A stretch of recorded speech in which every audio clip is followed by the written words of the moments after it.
Okay, I think you can see now that the recording start. Nafisa also says sir recording लगा दीजिएगा। बेटा आपके सामने रिकॉर्डिंग आइकन शो हो रहा है? Yes sir. Oh, it's okay. So recording started. Okay, let me again repeat the same thing. We have divided our syllabus in 45 days. Different lectures में जो सिलेबस डिवाइड किया है federal public service commission lectureship exam का, यही syllabus और यही portion almost यही चीजें आपके Punjab public service commission, KPK, Sindh Balochistan public service commission, NTS jobs, इसी तरह सीएसएस, पीएमएस, कई कम्पिटिटिव एग्जाम्स की भी आपकी तैयारी होती है। बेसिकली यही चीजें हैं जिनको आपने कॉन्टिन्यूसली इंप्रूव करते रहना है। इन्हीं की मॉडिफाइड या इम्प्रूव्ड फॉर्म जो है वो डिफरेंट किस्म के जॉब टेस्ट में आपको उसका सामना करना पड़ेगा। अगर आप इसको प्रिपेयर कर लेते हैं तो आपकी कई जॉब्स जो हैं उसके आप एलिजिबल हो जाते हैं वहां पे इंग्लिश पोर्शन अटेम्प्ट करने का। अच्छा, इसका जो 20 मार्क्स का सेक्शन है, वेटेज है 20% MCQs federal public service commission lectureship exam में इंग्लिश के हैं, 50% सब्जेक्ट पोर्शन के एमसीक्यूज हैं और 30% पैडागोजी या एजुकेशन से रिलेटेड है। अब ये याद रखेंगे 20 मार्क्स जब मेरिट बनता है और जॉब्स की सिलेक्शन होती है तो आपका एक एक नंबर बड़ा इंपॉर्टेंट होता है। एक एक नंबर आपको सेव करना होता है, सिक्योर करना होता है to achieve your desired and required post. अच्छा, इंग्लिश के पोर्शन, अब इसमें एमसीक्यूज गाइड बुक से प्रिपेयर करने से, रट्टा लगाने से ये एग्जाम क्लियर नहीं हो सकता। इसके सिलेबस को समझें। कुछ चीजें ऐसी हैं जैसे वोकैबुलरी है जो आपकी मेमोरी पर डिपेंड करती है, लेकिन बहुत सी चीजें ऐसी हैं जहाँ कॉन्सेप्चुअल स्टडी की जरूरत है। तो पहले देखते हैं कि federal public service commission lectureship exam में इंग्लिश के पोर्शन में क्या क्या चीजें शामिल हैं। तो इसमें grammar usage and sentence structures, अच्छा ये टॉपिक तो एक है लेकिन इसमें काफ़ी डिटेल आ जाती है। ग्रामर सेंटेंस में पार्ट्स ऑफ स्पीच की फॉर्म में भी यूज होती है, एक इंडिविजुअल वर्ड अकेले लफ्ज की जब बात करते हैं, और तीन चार लफ्ज इंग्लिश में सेंटेंस में आपस में कंबाइन कैसे होने हैं, जुड़ने कैसे हैं, अटैच कैसे होने हैं, उनको स्ट्रक्चर कैसे बनाना है, इसके लिए कुछ सेंटेंस स्ट्रक्चर्स हैं। अब इन सेंटेंस स्ट्रक्चर्स में टेंसेस भी आ जाते हैं, एक्टिव पैसिव वॉइस भी आ जाती है, मॉडल वर्ब्स आ जाते हैं, conditional if sentence, if class वाले, अगर वो ये करता तो ये होता। अच्छा, फिर सेंटेंस करेक्शन आ जाती है कि स्ट्रक्चर गलत मिस यूज हुआ है, वर्ब की फॉर्म गलत यूज हुई, हेल्पिंग वर्ब गलत यूज हुआ, आपने करेक्ट करना है। करेक्ट का कैसे पता चलेगा? जब आपको सारे स्ट्रक्चर्स आते होंगे। स्ट्रक्चर्स कैसे आएंगे? जब आप tenses, active passive voice, modal verbs, conditional sentences, direct indirect narration, ये चीजें जब आप स्टडी करेंगे। पार्ट्स ऑफ स्पीच में से भी एमसीक्यूज की फॉर्म में आते हैं, और वो किस तरह से आते हैं कि उसमें आपके पास ऑप्शंस होते हैं कि ये जो एक वर्ड अंडरलाइन है ये बताएं कि किस पार्ट ऑफ स्पीच से बिलोंग करता है। उसके बाद हमारा vocabulary section, basically two important sections हैं, grammar usage and sentence structure, और दूसरा वोकैबुलरी रिलेटेड। ये जो दूसरा पोर्शन है वोकैबुलरी का, इसमें सिनोनिम्स, एंटोनिम्स, एनोलॉजीज, इडियम्स वगैरह तो एग्जैक्ट आपको मेमोरी पे डिपेंड करते हैं, इसी तरह स्पेलिंग्स। इसका जो बेस्ट वे है वो आपकी इंग्लिश कॉन्टिन्यूस रीडिंग से ये चीज़ें इंप्रूव होती हैं कि आप कितना ज़्यादा आपकी आंखों से रीडिंग करते हुए नए नए वर्ड्स गुजरते हैं और स्पेलिंग आपके माइंड में बैठ जाते हैं। इसमें अक्सर स्पेलिंग के वो एमसीक्यूज आते हैं जिनका साउंड डिफरेंट होता है और दे स्पेल डिफरेंटली। उनका यानी जो लिटरल साउंड बन रहा होता है वर्ड्स के हिसाब से वो और होता है, लेकिन उनके स्पेलिंग डिफरेंट होते हैं। जैसे एंटन शिकोफ एक राइटर है, वहाँ पे सी एच है, नॉर्मल हम उसको केमिस्ट्री में जैसे का के साउंड देते हैं, लेकिन स्पेलिंग में वहाँ वो शिकोफ है, एंटन शिकोफ। तो ऐसे वर्ड्स आते हैं स्पेलिंग्स में नॉर्मली जिनका साउंड हो रहा है और स्पेलिंग मैच नहीं कर रहा उस साउंड से। इस तरह की ट्रिक होती है।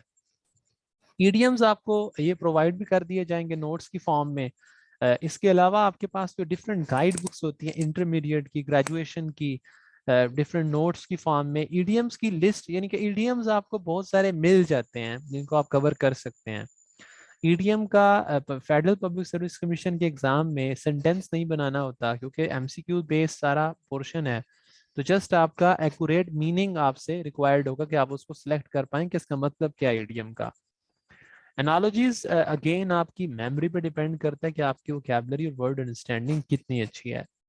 अच्छा, यहाँ एक कंफ्यूजन, अभी लेटेस्ट जो federal Punjab public service commission का लेक्चरशिप एग्जाम हुआ है, अगर आप उसका फीडबैक देखें तो बहुत सारे वेल क्वालिफाइड और बहुत अच्छे कैंडिडेट्स जिनके पास अच्छा नॉलेज था, उन्होंने तैयारी की, उन्होंने कहा हमारी तैयारी हमारे काम नहीं है। Why? You know the reason?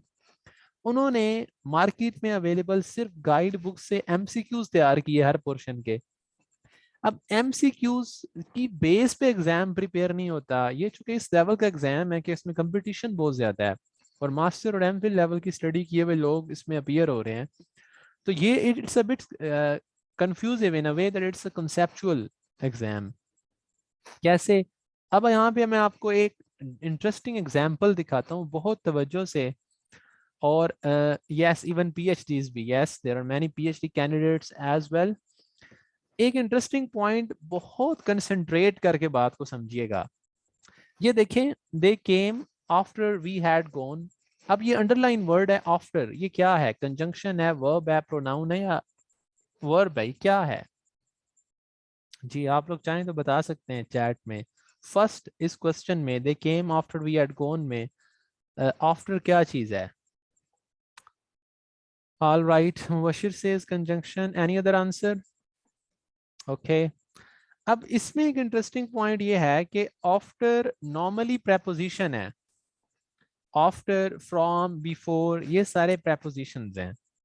अब अगर इस पे देखा जाए कि आफ्टर जस्ट प्रेपोजिशन है किसी एक एमसीक्यू की बेस पे, तो यहां पर ये प्रेपोजिशन नहीं है इस सेंटेंस में, क्योंकि ये देखें, दे केम ये इसकी फर्स्ट क्लास है, वी हैड गॉन ये सेकंड क्लास है। इन दोनों क्लासेस को ये आफ्टर दरमियान में लगे, ये जोड़ रहा है, कंबाइन कर रहा है।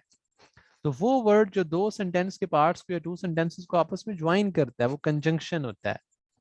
लेकिन इस सेंटेंस में देखें, दे केम आफ्टर अस, वो हमारे बाद आए। अब यहाँ पे केम के आफ्टर क्या है इस सेंटेंस में? जी बताएं। They came after us, very good, preposition. यहाँ पे ये आफ्टर का वर्ड प्रेपोजिशन है। थर्ड एग्जाम्पल देखें, दे केम सून आफ्टर, इसमें ये सून आफ्टर एक यूनिट के तौर पे वर्क कर रहा है और ये बता रहा है कि वो जल्द ही आ गए। ये एक एडवर्ब है जो इस वर्ब यानी केम के बारे में कुछ बता रहा है। सो बेसिकली आपको same word different parts of speech, वही वर्ड है। अगर आप ये रट्टा लगा लें कि आफ्टर प्रेपोजिशन है और आप एमसीक्यू में प्रेपोजिशन लगाएं सेंटेंस पढ़े बगैर, उसको समझे बगैर कि वहां पे क्या रोल प्ले हो रहा है, तो इसके लिए जो चीज़ ज़रूरी है वो ये है कि आपको इसके अलावा सैम्पल क्विज भी ये होगा हर टॉपिक एंड करने के बाद, उसका क्विज या एमसीक्यू सॉल्व जो हम करेंगे, और पेपर सैंपल के तौर पे भी चीज़ें आपके सामने रख रहा हूँ।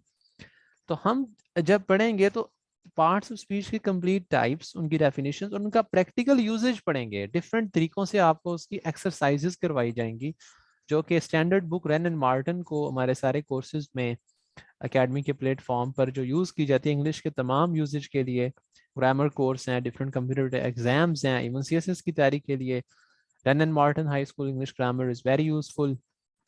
अब ये देखिए कि choose the word that is most nearly similar in meaning to the word in capital letters. बिसीच का आपने ये बताना जो मोस्ट सिमिलर वर्ड है उसको अटैच। अब यहाँ पे सिनोनिम का वर्ड नहीं आया, but similar mean that have same meaning synonyms. इसी तरह if they ask you opposite meaning, it means antonyms. Now choose the antonym. Okay, here is a spelling mistake. Now here is a bit confusing word. So मैंने पहले ही highlight कर दिया वरना आपसे पूछता। ostentatious, so this C option is the correct। इस तरह से MCQ स्पेलिंग की फॉर्म में समटाइम आते हैं जिसमें आपको करेक्ट स्पेलिंग चूज करने होते हैं।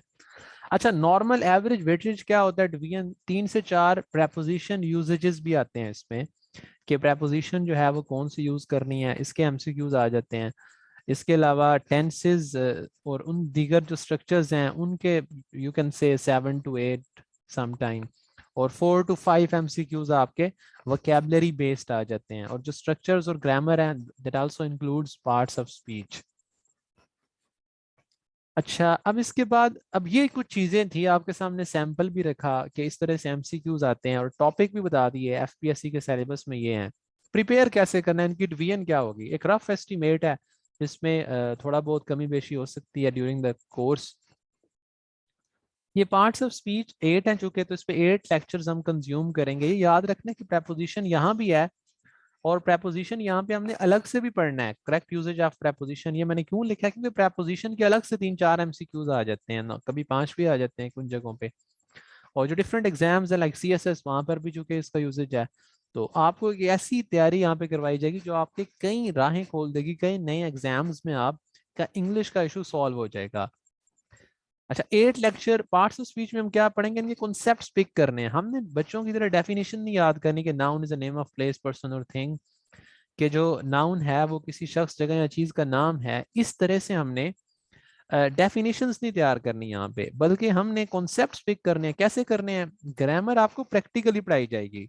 इसके लिए Oxford practice grammar bye John Eastwood भी अच्छी किताब है अगर आप लेना चाहें। हम जो टॉपिक पढ़ेंगे उसे कई इंग्लिश के सेंटेंस पकड़ के उसको प्रैक्टिकली उसको एग्जामिन करेंगे, मुआयना करेंगे, यहाँ पे क्या बन रहा है, क्या हो रहा है, क्या लग रहा है, कौन सा स्ट्रक्चर अप्लाई हो रहा है।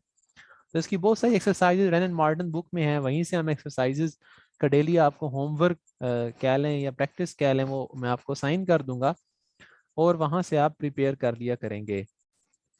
जी, फातिमा से सर बुक्स के नेम्स ग्रुप में सेंड कर दीजिएगा। ओके बेटा, व्हाई नॉट, ये जो बुक्स के नेम्स हैं ग्रुप में सेंड कर दिए जाएंगे। Of and on different notes और मटेरियल भी मैं आपको ग्रुप में सेंड करता रहूंगा। अच्छा, पार्ट ऑफ स्पीच के कॉन्सेप्ट्स हैं, फिर हर पार्ट ऑफ स्पीच के कुछ टाइप्स हैं, उन टाइप्स को प्रैक्टिकली हमने देखना है लाइफ के, रियल लाइफ के एग्जांपल्स के साथ, ना कि उनकी डेफिनेशन को रट्टा मारना है। प्रैक्टिस करनी है। इसकी डिफरेंट फॉर्म में एक्सरसाइजेज हैं, एमसीक्यूज की फॉर्म में, इसमें चेंज करने की फॉर्म में, सिलेक्ट करने की फॉर्म में, सेंटेंसेस में आपके सामने रखूंगा और मैं आपसे पूछूंगा बताएं इसके हर हर वर्ड को बताएं ये कौन सा पार्ट ऑफ स्पीच है।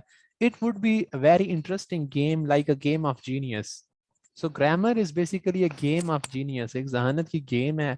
It's very interesting one. Boring क्यों होती है, जब हम उसकी डेफिनेशंस और थ्योरीज को रट्टा लगाते हैं। जब आप इसको इंग्लिश का एक जुमला पकड़ के उससे पूछा जाएगा ही इज अ बुक में ही क्या है, इज क्या है, बुक क्या है, आ क्या है, तो इस तरह से आपकी अच्छी प्रैक्टिस होगी।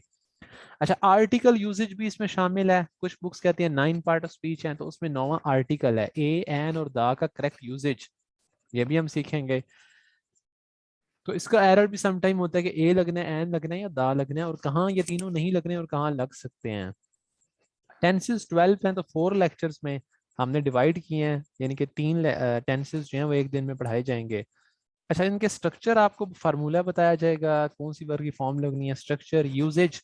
ये बड़ा इंटरेस्टिंग पॉइंट है, ये नहीं करवाया जाता हमारे यहाँ स्कूल कॉलेजेस में, एकेडमिक एनवायरनमेंट में। टेंस का यूजेज बहुत कम पढ़ाया जाता है, कि अगर एक टेंस है ये तो बता दिया जाता है कि प्रेजेंट इंडेफिनिट टेंस के आखिर में ता है, ती है वगैरह आएगा, लेकिन ये नहीं बताया जाता कि ये टेंस किस सिचुएशन में यूज होना है। तो ये बड़ी इंपॉर्टेंट चीज़ है। इसी तरह रेनन मार्टिन की किताब में बहुत अच्छा ये चीज़ें जो है वो शामिल की गई हैं कि हर टेंस का यूसेज बताया गया है कि वो किस सिचुएशन के अंदर वो टेंस यूज होगा। तो इसको भी हम स्टडी करेंगे। फॉर एग्जाम्पल प्रेजेंट इंडेफिनिट जो है वो हैबिचुअल एक्शंस के लिए यूज होता है। प्रेजेंट परफेक्ट रिसेंट पास्ट में कंप्लीट होने वाला काम जिसके कॉन्सिक्वेंसेस प्रेजेंट टाइम में भी हों वो होता है। टेंस का यूज सही नहीं आता सर, डोंट वरी। इसमें जो आपको टेंस पढ़ाया आपने पढ़े बचपन से कई दफा होते हैं, प्रॉब्लम ये होती है उसकी प्रैक्टिस नहीं की हो जाती। तो इस कोर्स में आपको प्रैक्टिस के लिए काम दिया जाएगा, जो एक्सरसाइजेस को सॉल्व करेंगे, प्रैक्टिस करेंगे। इसके लिए बहुत इजी कुछ बुक्स हैं, वो भी मैं आपको रेकमेंड कर दूंगा टेंसेस के लिए स्पेसिफिकली, जहां से आप एक्सरसाइजेस को सॉल्व करेंगे। ग्रामर सिर्फ पढ़ के छोड़ देंगे तैयार नहीं होगी जब तक इसकी प्रैक्टिस नहीं करेंगे थोड़ी बहुत। हम क्लास में भी प्रैक्टिस करेंगे, कुछ आपको एक्स्ट्रा काम भी दे दिया जाएगा। एक्टिव पैसिव वॉइसेस के 3 लेक्चर्स में इसको डिवाइड किया है, 4 4 एंड 2। 8 टेंसेस के पैसिव वॉइस हम डिस्कस करेंगे। स्ट्रक्चर, इसका यूजेज, इसकी प्रैक्टिस करवाई जाएगी। अगेन टॉपिक एंड होगा तो एमसीक्यूज की फॉर्म में क्विज कह लें या एमसीक्यूज सॉल्व कर लेंगे हम। अच्छा, वोकैबुलरी सेक्शन जो है इसकी कोई लिमिट नहीं है कि ये वर्ड्स हैं जस्ट आपने तैयार करने हैं, लेकिन आप ये है कि मैट्रिक, इंटर, ग्रेजुएशन तक आपने, जो कि आगे तो आपके सब्जेक्ट्स डिफरेंट होंगे, तो आपने उससे पहले जो सब्जेक्ट्स पढ़े हैं मैट्रिक इंटर ग्रेजुएशन वगैरह में इंग्लिश, उसमें जो सिनोनिम्स पोर्शन था, क्योंकि ये आपका एकेडमिक हिस्ट्री बेस्ड भी एक एग्जाम होता है, उनको जरूर अपनी गाइड बुक से तैयार करें, उसमें आने वाली वोकैबलरी को जरूर देखें, लेकिन साथ साथ इंग्लिश रीडिंग जरूर करें, नए वर्ड्स को डिक्शनरी से जरूर देखें। इसमें आपकी एक सेल्फ स्ट्रगल भी है। इसी तरह स्पेलिंग्स में भी, ईडियम्स के आपको कुछ नोट्स डिफरेंट फॉर्म्स में अवेलेबल हैं, वो भी प्रोवाइड कर दिए जाएंगे, इससे बहुत सारा मटेरियल मिल जाता है। लाइक बाय हुक और बाय क्रूक का क्या मतलब है, बेड ऑफ रोजेस का क्या मतलब है, बोन ऑफ कंटेंशन क्या चीज है। तो अगर आपके माइंड में इसका कॉन्सेप्ट होगा, जैसे बोन ऑफ कंटेंशन, फसाद की जड़, तो इसमें फिर मिलते जुलते मीनिंग नीचे दिए होंगे। अच्छा, प्रेपोजिशन देखिए पार्ट्स ऑफ स्पीच में गुजर गया, लेकिन मैंने यहाँ फिर ऐड किया कि करेक्ट यूजेज ऑफ प्रेपोजिशन, क्योंकि इसका पोर्शन ज्यादा होता है पेपर में, 4 to 5 MCQ समटाइम आ जाते हैं, या चलें 3 भी आ जाए, तो हमारे लिए तो एक नंबर बड़ा इंपॉर्टेंट है। अब ये बड़ा इंटरेस्टिंग क्वेश्चन है कि प्रेपोजिशन कैसे तैयार करें, ऑफ लगना है, इन लगना है, एट लगना है, फ्रॉम लगना है, ये तो मतलब तुक्के पे होता है, कॉमन सेंस से लगाते हैं, नहीं ऐसा नहीं है, इससे ही तो नंबर लूज होते हैं। और एफपीएससी का मेरिट अचीव करने के लिए और एक हायर पोस्ट को अचीव करने के लिए एक एक नंबर बहुत इंपॉर्टेंट होता है। तो ये बात याद रखें कि प्रेपोजिशन के अलग से रूल्स हैं, कि प्लेस को किसने शो करना है, टाइम को किसने शो करना है, दो चीजों का रिलेशनशिप किस अंदाज से कैसे शो करना है, इसके रूल्स भी हैं, फिर हर प्रेपोजिशन का यूजेज भी है। हेन एंड मार्टिन बुक में बहुत अच्छा दिया हुआ है, इसी बुक को हम कंसल्ट करेंगे और ये टॉपिक जरा डिटेल से पढ़ेंगे। देन हमारे पास रूल्स हैं, एक्सरसाइज प्रैक्टिस, इसकी कुछ एक्सरसाइजेज हैं जो प्रैक्टिस के लिए आपको दी जाएंगी, फिर इन द ब्लैंक्स की फॉर्म में भी होती हैं, डिफरेंट फॉर्म्स में हैं, और फाइनली हम एमसीक्यूज की फॉर्म में, जो कि एग्जाम एमसीक्यूज की फॉर्म में है, तो थ्योरी पढ़ने के बाद, प्रैक्टिस करने के बाद, एक्सरसाइजेज सॉल्व करने के बाद, हम इन एमसीक्यूज की फॉर्म में भी, एक क्विज की फॉर्म में, और पेपर प्रिपरेशन के पॉइंट ऑफ व्यू से भी इन चीज़ों को हम सॉल्व करेंगे। ऑल राइट, एफपीएससी मेरिट कितना होता है? ऑल राइट बेटा, मेरिट बेटा it's goes ups and downs, हर साल डिफरेंट होता है, it depends on competition, different होता है। Thank you very much. मज़ीद इंशाल्लाह जैसे जैसे हमारा सेशन चलेगा, तो I hope so you would really enjoy this beautiful session of 45 days with your English. ये इंग्लिश की वो बेसिक चीज़ें हैं जो एक दफ़ा प्रिपेयर करने के बाद आपको फर्दर बहुत सारे कंप्यूटेटिव एग्जाम्स और डिफरेंट जॉब पोस्ट के लिए भी आपकी अच्छी तैयारी हो जाएगी। Wish you best of luck, may you get your desired post and have a good job. Thanks for your time, have a good day, have a good night, goodbye, take care,